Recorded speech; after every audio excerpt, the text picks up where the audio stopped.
Hello and welcome guys to our first look at Kadaga. Obviously, lucky few people like me get the Baltics DLC nice and early so we can look at the map, tactically analyze it, the avenues of approach, defense, attacking positions and stuff like that, so that when the DLC actually drops, whenever, God knows whenever it'll actually drop, you guys will be a bit more prepared to play on it. Now, first impressions are, it is huge. It is a very, very big map. Like, the border is all the way out here, so if we just look at the border, it is absolutely humongous, with most of the play being obviously quite central.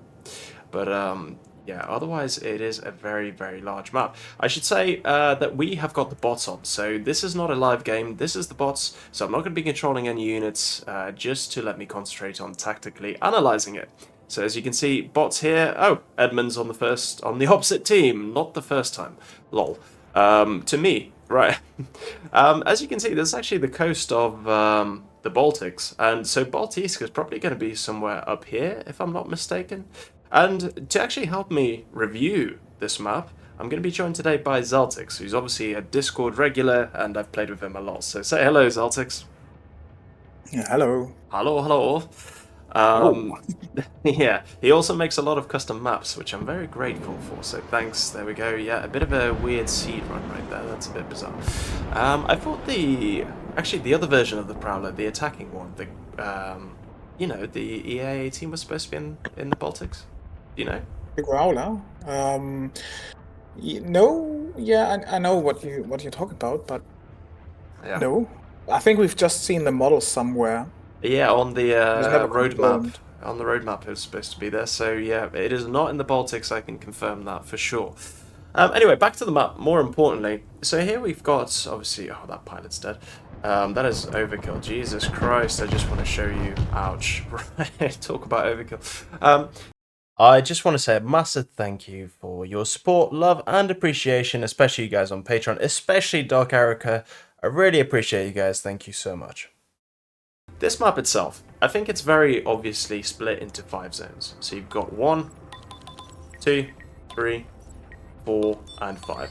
So it is pretty obvious how to spread out in a 5 stack when you're playing this game. You got one player here, one here, one here, one here, one here, which does seem like a really boring sort of setup. I mean, when we look at it from the opposite side, right here, as so, it is actually the same mirror image. There is not a lot to do other than these very clear, distinct 5 positions. And I've actually got a bit of a problem with that with Broken Arrow. I wish they'd make, like, you know, an odd number like 6, so it's awkward, so that you have to make tactical, strategic decisions.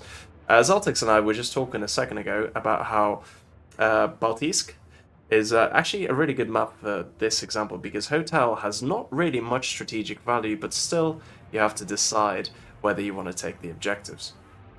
So, I think the best place to start is actually the center. What do you think, Zaltix? How do you like it? It looks good. There's an opportunity for amphibious vehicles to do quite some work, because you Yeah. only have like 1, 2, 3, 4 roads onto this island. Yeah, well, I mean, essentially, what we can see from here is that the obvious route is going to be this road. So essentially, Right. one main artery. Same for the opposite side. So the Russians, in my case, that is the one main road. I think obviously you can do amphibious assaults from there, which is actually a really good point, because we really don't use amphibious vehicles that much, and these are going to be potentially really good crossing points to attack the position if it's not being taken. What I noticed earlier as well is the fact that with Bravo being such an kind of isolated, with these rivers on the side, a very isolated objective, it does make you wonder, like, is there much point fighting for Bravo? A bit like Hotel, because surely if you let the enemy overextend and you defend this part really well and you've got your airstrikes much closer, you can abandon this objective and actually do a bit of extra strategy where you almost forget it. How many people actually take amphibious vehicles to transport troops? Not too many these days. And if you Yeah, defend... Yeah, go on. but on the contrary, if you control Bravo as a center, we would have to check sidelines for AA. Yeah. But you could probably cover the whole map with one pack too. That's actually a very good point. Especially, yeah, somewhere like here where you've got a very good line of sight to the enemy's spawn and you've got good cover from ATGMs with the trees. That's actually a very, very good point. I'm glad I Yeah, took you no. into this video, Zaltix. Good man. I have people using a booker. That's weird. An actual booker, not the 50 version. The bots are weird. Right. I also thought as well, you make a good point that if you actually send 2 people down the center to Bravo, fight through this position hard. Obviously, you're going to sacrifice one of the objectives. That's fine. People tend not to, you know, overextend and exploit the advantage in this game at, you know, medium, especially not the lower elos. But if you actually push through to here, you are going to be causing quite a few issues to basically this part. And also you're going to be causing a few issues to F, although ultimately when these positions get attacked it does have to be through mostly open ground. But as we can see here, these BTR-90s could easily swim across here and actually, which is, oh, what they're doing, the bots are smart. The bots are very smart in this game. Obviously any bit of armor and these are absolutely going to get devastated, but we'll see how that turns out. The Strike RVs are going to have them as well. So this is why we have the bots, because it gives us a good example.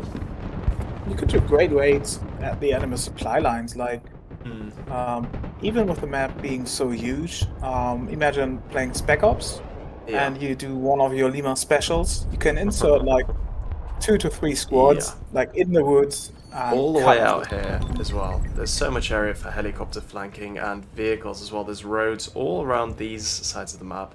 So, like, yeah, unless the enemy is putting drones in this area, you're going to get by undetected because there's just way too much cover to be spotted. Yeah, I can already see the Coslicks going around there. Yeah. Very good point. It will take them a while, and obviously all it takes is one helicopter to spot them, but people just seem to forget about their flank sometimes. There we go. Okay, let's talk about the side objectives. I think this one's quite a straightforward one. Obviously, 2 players here, one here, one here. That works quite well. One player can't possibly cover this entire area. Not a chance. So you do need 2 players on here. Attacking and defending is actually... Sorry, attacking. You're attacking through very open bits. You've got these central villages, this little mini farm complex here, and the tiny bit of tree line to support you. You've got tiny bits of tree line, tiny bits of housing here, but otherwise this area is going to be absolutely no man's land. If you push, you're going to get ambushed by all the ATGMs in these buildings and forests everywhere. I think the only actual viable position of attack is via Gulf here. Obviously, or flank. Do a big flank. That always works too. But otherwise, a lot of the fighting, as we can see the bots doing, is going to be concentrated in this sort of area, and similarly in this sort of area, which is kind of interesting because this guy, the 2 players playing here, become support players for the guys on Gulf, which is quite interesting. I'll show you the other side very quickly before we get Zaltix's opinion on the matter. You got a similar setup where, again, we've got 1 player playing here, 1 player playing here. So there we go. Yeah, all the support in the world. This is actually going to be a very good map for support players. God help us. But the main crux of the battle is actually Alpha. So whilst on this side, Gulf is the main crux of the battle with no man's land here.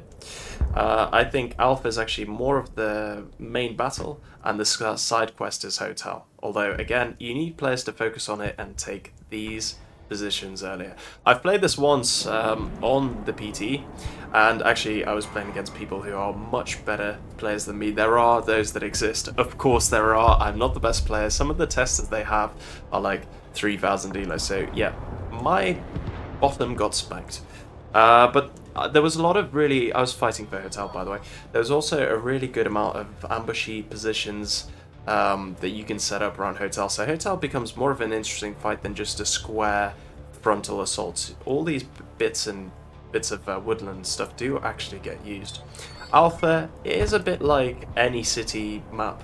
It is urban, it is just non-stop, relentless, ambushy, house-to-house fighting. It is absolutely relentless. So if you want to sweat fest, then Alpha's the place for you. If you like using nukes, Alpha is definitely the place for you. What are your thoughts on the map overall, Celtics? Yeah, kind of interesting. We got loads of open spaces on the left the right seems to be more foresty and more close. So on the left, for example, what you could do is dust off your old smoke launchers and maybe prepare an advance under smoke. You put a smoke line across here. Attack. Yeah. Or, yeah. Or here, alternatively, yeah. That could be quite interesting. A bit of a problem with the map in general, maybe, if you zoom out, like the objectives, which one of them will actually being fought over. Because at the moment it looks like the red team in this example has Foxtrot on Delta quite locked in. Like, I don't see much fighting for Foxtrot or Delta. Yeah, I think in all fairness, it doesn't help that, you know, there's lots of Russia bias in the game and the Russians are playing 4 versus 5 against the bots, hence the sudden... Oh god, we've got 2 minutes to finish the video. Okay. Can I deploy Paradrop? Do I have a Yes, I do. Okay, fuck it, let's see if this actually works. Go on, Paradrop me, go on.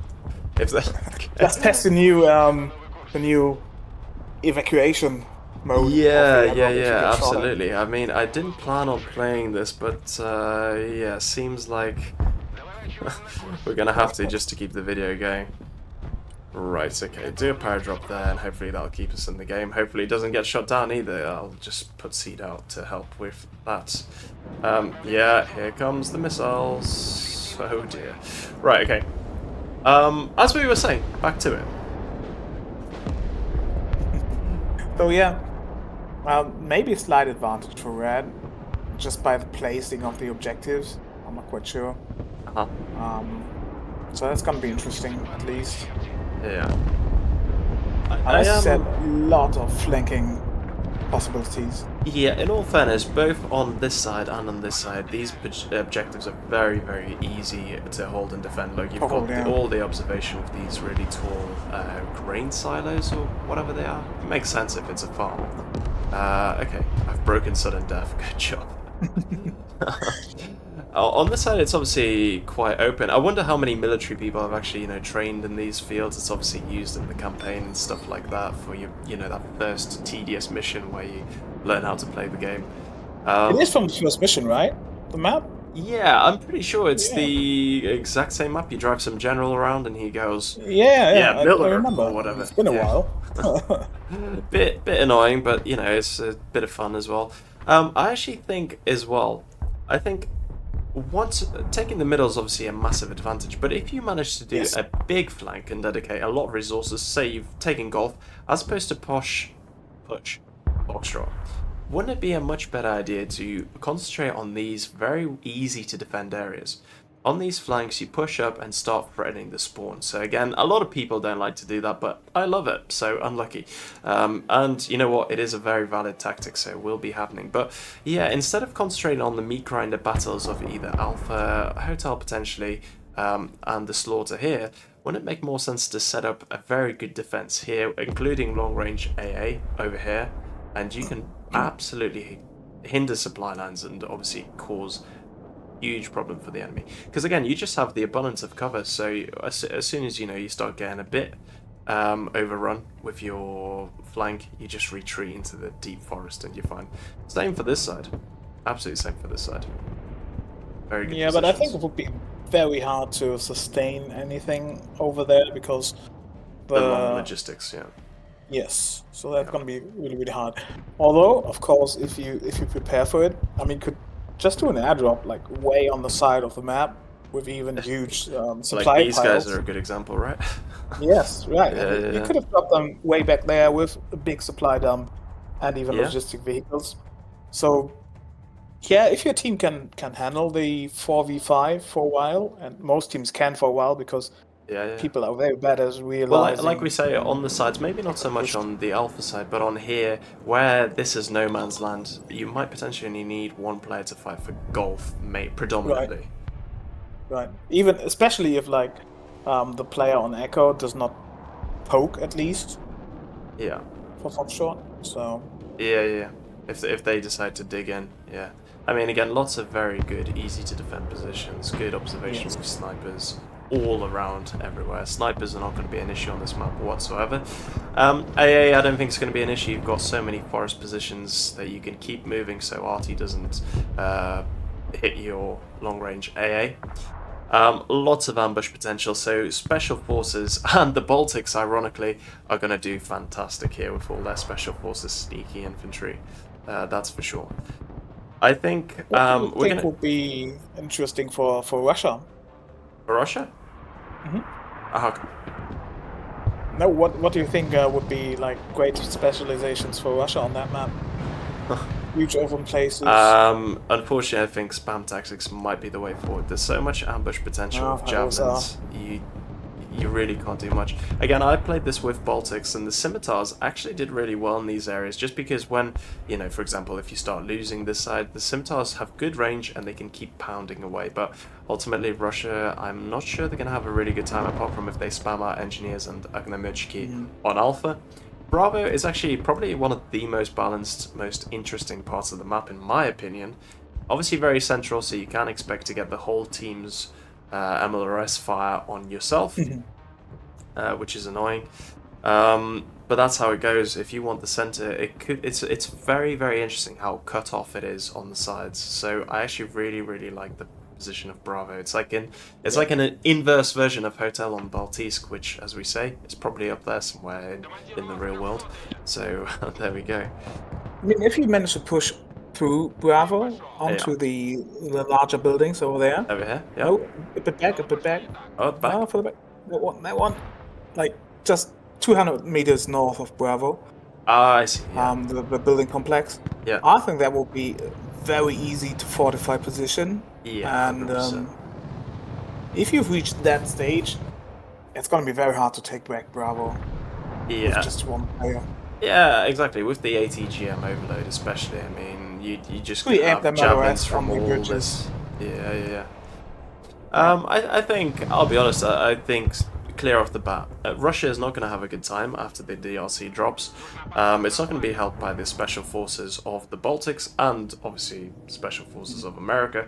The map really favors the ambushy, good stealth kind of play, which again, as we know, is just, I'm sick of seeing that contact.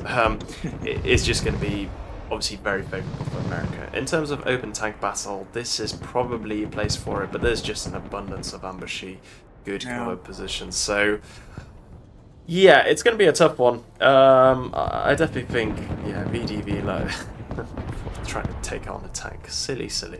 But yeah, I still very much look forward to it. I especially think, you can try out some crazy strats with your 5-stack teammates. By the way, if you do want some good 5-stack teammates, then my Discord is probably a really good place for you, because we have really good guys, so links in the description as always.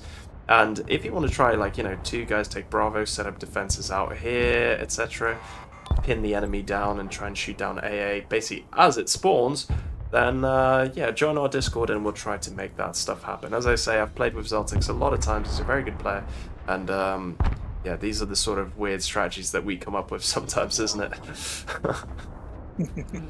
Yeah, but anyway, I think that'll wrap up the map analysis pretty well. I hope you enjoyed it. If you have questions, I'd be happy to answer them in the comments below, because as we've established, I can talk about the DLC with no embargo whatsoever. So yeah, feel free to ask me anything.